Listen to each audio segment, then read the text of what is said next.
Welcome to WeLearn Virtual Learning Network. This is session number 8, Life Skill Education Concept and Objectives. Topics which we are going to cover in this session are Introduction, Rationale behind the introduction of sexual health education, Conceptual framework of sexual health education, broad and specific objectives behind sexual health education. Coming towards the introduction. Sex and sexual health are very sensitive topics. They are still considered to be the taboo, and therefore public discussion and education on the subject is limited. Usually discussion on the subject is considered to be indecent, but the need to impart knowledge and understanding related to sexual health education to young people and adults is being increasingly felt in the context of widespread sex related problems. Next is the rationale behind the introduction of sexual health education. The program of action adopted by the International Conference on Population and Development 1994 identifies certain specific needs of young people. The POA recommends that young people should be adequately informed about reproductive health so that they attain the level of maturity required to make responsible decisions. Teenagers face several problems with regards to physical and emotional development. As a result of social and economic changes taking place in the country, marriage and formation of family gets delayed. Therefore, they have a longer interval between the onset of sexual maturity and marriage. The practice of early marriage leads young girl to early motherhood. In fact, there is an increased risk of high maternal mortality and high level of morbidity and mortality of their children. It is also an accepted fact that early marriage and motherhood affect the status of women in education, economic and social areas of life. India is a nation of young people. The ages between 15 to 19 years and 20 to 24 years are the ones known to have great emotional upheavals and require careful nurturing. It is estimated that India has 200 million adolescents. Some of them are already married. Many of them become irresponsible parents, and the rest wait for their marriage. Next is the sexual health education provides guidance about one's own body. Their present attitude will determine the future growth and even their usefulness as member of society. We have a great task in preparing them for the responsibilities of marriage and family life, particularly when many of them are exposed to deviation from traditional norms and values. There is an urgent need to provide accurate and complete information about matters concerning sex and sexuality to young people. This will help them to become responsible citizens and to lead a productive and healthy reproductive life. Next are the lifestyles. The impulses behind activities associated with sexuality are important for the continuity and welfare of the individual and the society at large. Understanding the behavior of an individual makes it easier to understand interaction among couples, which in turn provide an understanding on how families behave and societies function. Next is explore towards sex at an early age. The present day world Young children are being exposed to various rights and young information related to sex. There is a need to provide them proper education systematically through educational institutes. Next are the rapid social changes.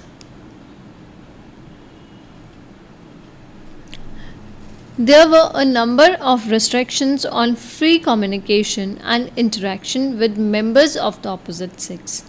But today, on account of rapid urbanization and prevalence of market economy, the age-old tradition of joint family and extended family system is breaking down. Next are the conceptual framework of sexual health education. Sexual health education is an educational program designed to provide learners with adequate and accurate knowledge about human sexuality in its biological, psychological, sociocultural, and moral dimensions. It focuses largely on the individual, on self awareness, personal relationships, human sexual development, reproduction, and sexual behavior. Human sexuality is the core of sex education. It is the function of the total personality, which includes the human reproductive system and its functioning, attitude towards being woman or a man, and the relationship among the members of the same sex and the opposite sex. Next are the concerns. It is a usual thing for young people to become concerned about their physical appearance. Some may feel that they are too tall or too short in comparison to their friends. Some other may tend to think that they are unattractive and unward, awkward, and because of that, they may not find acceptance among the peer group. It is true that anything that makes them feel different may upset them. Although the process of change and growth taking place during the period of adolescence is a natural role, it does cause concern and draws attention. Body image refers to the way a person feels about his or her physical appearance. Although the size, shape, color of skin, height, and some other characteristics of the body are determined by hereditary conditions, the appearance one gives to the image of one's body is largely influenced by the socio-cultural factors. Role models do cause an important impact on the concept of the body of the adolescent. Teenagers do feel concerned if the shape and size of their body parts are not in consequence with the image of an ideal man or woman. Next are the components of sexual health education. Physical aspects. Among the usual topics taken up on the reproduction of the biology course in schools and colleges are the anatomy and psychology of the human reproductive system. Anatomy refers to the science of the structure of the human body and the internal relations of their parts.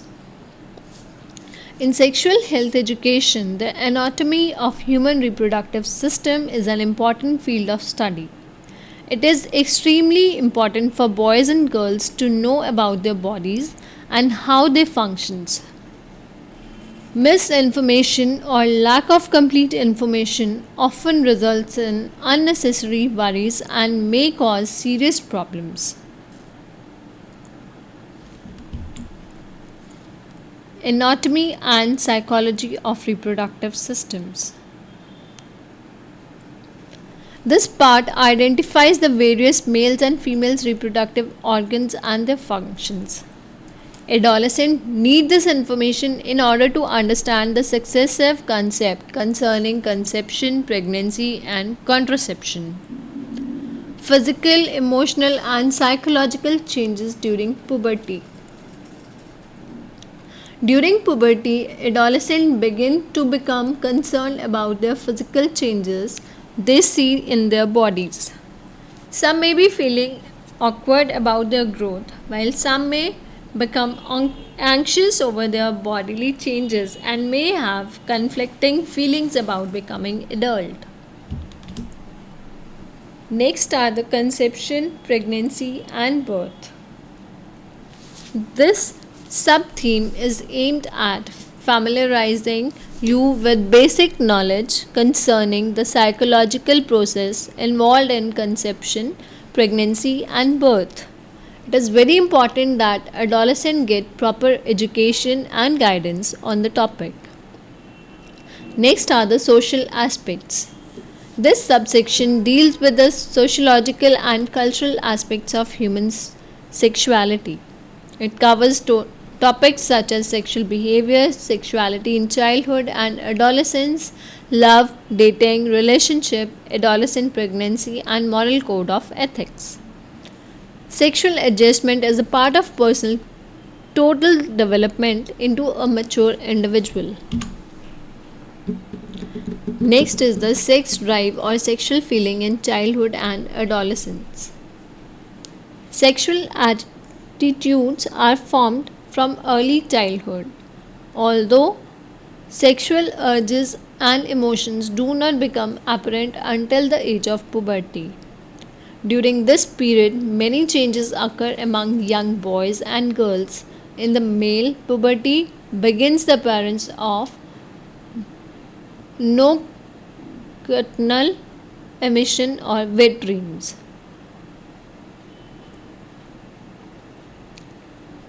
Emotional development.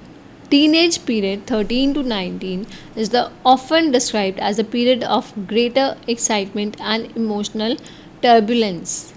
The physical changes that take place among people during this period may result in the sudden upsurge of sexual feeling. Next is the personal identity.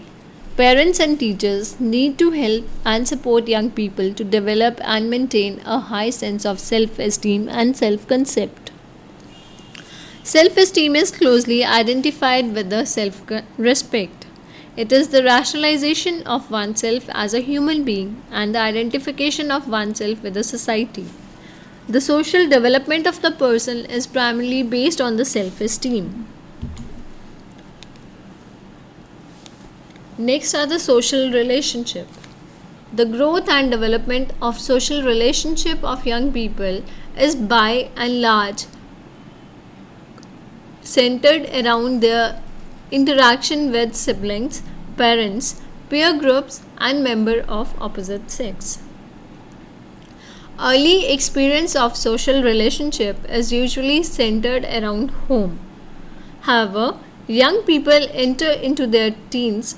Physical and emotional development which take place in them is marked by changes in the pattern of interpersonal relationship. Parents continue to have control over their teenage children and provide protection and guidance. Next is the premarital sex and teenage pregnancy. The premarital sex has given rise to the range of alarming problems. Today's teenagers are faced with new challenge. Sexual activity has become more overt among the youth and society in general. Girls and boys are reaching sexual maturity at an earlier age. Because of their early menarche, girls are able to conceive at the younger age. As sexual intercourse among adolescents in some countries become common, teenage pregnancies are on increase. Sexual permissiveness is encouraged by a sexual message conveyed through the mass media, while hardly any effort is made to provide moral education, and negative impact on it has on the individual and the society. Sex roles. The study of sex role is vital to achieve one of the objectives of sexual health education, namely to enable the youth to understand and cope with changes in their own lives. The breaking down of traditional social structure and the changing role of men and women as a result of social changes is one such example. Men and women generally hold stereotypes of the typical characteristics of male and female. Males are logical, dominant, independent, unemotional, and aggressive, while women are sensitive, emotional, nurturing, and are somewhat dependent and submissive. It is unlikely that such personality characteristics are completely innate because in some culture women are aggressive and dominant while men are found to be emotional and sensitive. Gender role. Gender refers to those characteristics of male and female that are shaped by the social factors.